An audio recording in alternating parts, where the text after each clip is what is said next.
你想想那个画面啊，长河落日，金戈铁马，那才是摩托车应该有的野性和壮丽。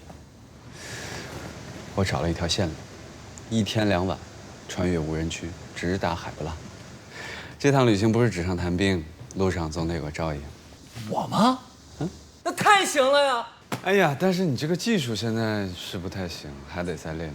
这不今儿就来着了吗？择日不如撞日，咱先去练起啊！走走走走。旅行没有那么简单，要认真对待每一个弯道。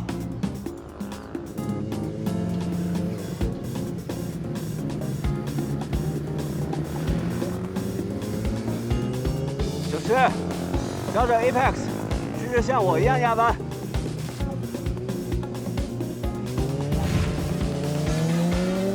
行，我试试。